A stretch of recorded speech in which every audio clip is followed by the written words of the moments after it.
سلامونه ستړي مشي وخت مو په خیر. تاسو ته له زیر نیوز څلوریشت څخه د نن ورځې د مهمو خبرونو ټولګه ته ښه راغلاست وایو. نن دوشنبه د 1404 هجري لمریز کال د سنبلې 14مه چې د 2015 زیږدیز کال د سپټمبر له 8 سره برابر ده.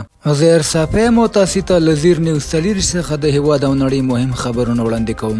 خو په سر کې د مهمو خبرونو سرټکی د افغانستان ختیځ کونړ او ننګرهار ولایتونو کې زلزلې تر 2200 ډیر کسان وجلي. د روغتیا نړیوال سازمان بیړنۍ مرستې ولېږلې. د افغانستان ختیځ ولایتونه لا هم د سپټمبر لومړۍ نیټې له زورورې زلزلې وروسته له سخت بشري کړکېچ سره مخ دي. د افغانستان پر ځای په پاکستان کې د کوکنارو کښت زیاتېدل. د کوکنارو کروندې اوس د افغانستان پر ځای د پاکستان په بلوچستان کې زرګونه هکټاره ځمکه نیولې ده او د لوړو زده کړو وزارت د دوکتورا، ماسټري او لیسانس نویو برنامو له رامنځته کولو خبر ورکړی دی. اوس هم پام وکړئ پوره خبرونو ته. د افغانستان ختیځ کونړ او ننګرهار ولایتونو کې زلزلې له 2200 ډیر کسان وجلي. د روغتیا نړیوال سازمان بیړنۍ مرستې ولېږلې. د افغانستان ختیځ ولایتونه لا هم د سپټمبر لومړۍ نیټې له زورورې زلزلې وروسته له سخت بشري کړکېچ سره مخ دي. د اسلامي امارت د چارواکو او نړیوالو مرستندویانو د وروستي شمیرو له مخې په دې زلزله کې لږ تر لږه 2200 کسان وژل شوي، له 3600 ډیر ټپیان شوي او شاوخوا 7000 کورونه په بشپړ یا نیمایي ډول نړېدلي دي. د روغتیا نړیوال سازمان د دوشنبې په ورځ اعلان وکړ چې د زلزله ځپلو د عاجلو اړتیاو لپاره یې له خپل نړیوال بیړني مرکز چې په دوبۍ کې موقعیت لري 15 ټنه روغتیایي تجهیزات افغانستان ته لیږلي دي. په دې محموله کې د ماشومانو د خوارځواکۍ کیټونه، د غیر ساري ناروغیو او بیړني خدمتونو کیټونه، د ټپونو او جراحۍ لپاره تجهیزات، درمل او نور اړین توکي شامل دي. مکتا شرما د روغتیا نړیوال سازمان د افغانستان د دفتر مرستیالي دغه مرستې حیاتي ګام بللي او ویلي دي چې د دې محمولې په وسیله به د یاد سازمان ټیمونه د زلزله ځپلو سیمو اړمنو خلکو ته په چټک او اغیزمن ډول روغتیایي مرستې ورسوي. نوموړي ټینګار کړی چې په ځپلو سیمو کې د طبي توکو کمښت د اندېښنې وړ دی. د روغتیا نړیوال سازمان همدارنګه د اسلامي امارت پر چارواکو غږ کړی چې د ښځینه روغتیایي کارکوونکو پر فعالیتونو لګول شوي محدودیتونه لرې کړي، ځکه دغه بندیزونه د ښځو او ماشومانو لپاره د حیاتي روغتیایي خدماتو رسولو بهیر له جدي خنډ سره مخ کوي. د اسلامي امارت چارواکو له نړیوالې ټولنې څخه د لا ډیرو مرسته غوښتنه کړې او ویلي دي چې د بیړني حالت د مدیریت لپاره یې ځانګړې کمیټې جوړې کړې دي. چارواکي وایي د افغان هوایي ځواک په لسګونه الوتنې ترسره کړي چې پکې ټپیان انتقال شوي او بشري مرستې زلزله ځپلو سیمو ته رسېدلې دي. ځایي خلک او مرستندویه بنسټونه بیا وایي د ژغورنې او بیارغونې چارې د پراخو سیمو د ویجاړتیا له امله له سختو ننګونو سره مخ دي او لا هم زرګونه کورنۍ بې سرپناه پاتې دي. د کوکنارو کروندې اوس د افغانستان پر ځای د پاکستان په بلوچستان کې زرګونه هکټاره ځمکه نیولې ده. د ټلګراف په نوم یوې رسنۍ په خپل راپور کې ویلي چې پاکستان پر افغانستان باندې د نړۍ د تریاکو د اساسي سرچینې په توګه مخکې کیږي چې دا بدلون ښایي د میلیونونو ډالرو د ترهګرو ډلو لاسونو ته د رسیدو لامل شي او د سیمې د امنیتي وضعیت نقشه بدله کړي. راپور زیاتوي چې د افغانستان بزګران پر کوکنارو د اسلامي امارت د بندیز له امله پاکستان ته کډه شول او د سپوږمکۍ انځورونه بیا ښیي چې په بلوچستان کې د کوکنارو لویې کروندې ډېرې شوي دي. دا هغه صوبه ده چې قانون پرې کم پلی کیږي او د داعش په څیر وسلوالې ډلې پکې شتون لري.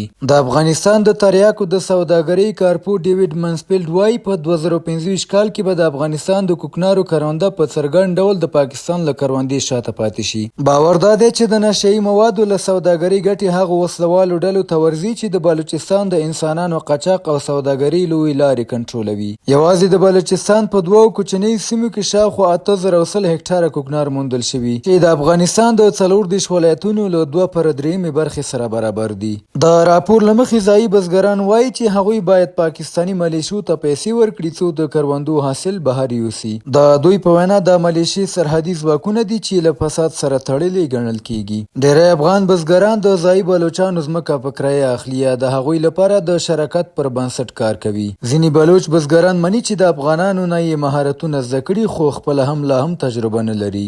د یاد راپور په تړاو پاکستاني چارواکو تر اوسه رسمي څه نه دي ویلي، خو د بلوچستان په ولایتي شورا کې تیره میاشت د کوکنارو د کرکیلې د زیاتوالي په اړه بیړنی بحث وشو.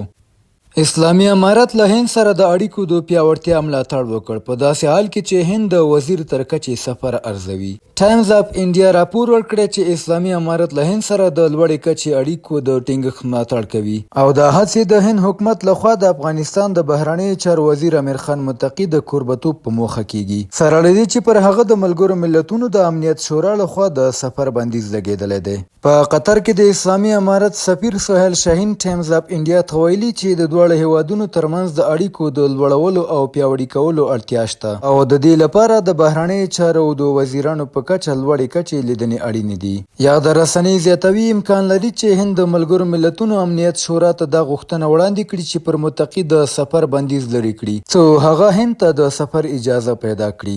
د هند اړیکې له اسلامي امارت سره په تیرو څو کلونو کې ډېرې ښې شوي او اسلامي امارت له هند سره د امنیتي تضمینونو په برخه کې خپلې ژمنې نه دي ماتې کړي چې په هغو کې دا ډاډ هم شامل دی چې له پاکستانه میشتې ترهګرې ډلې به د افغانستان له خاورې د هند پر ضد فعالیتونو ته نه پرېږدي. د متقي احتمالي سفر به یو مهم پرمختګ وي ځکه دا به د هند دا نیت څرګند کړي چې غواړي له افغانستان سره د پراختیایي همکاریو اړیکې بل پړاو ته یوسي، داسې همکاري چې تر 500 ډېرې پروژې پکې شاملې دي او د هیواد په مهمو برخو کې خپرې دي.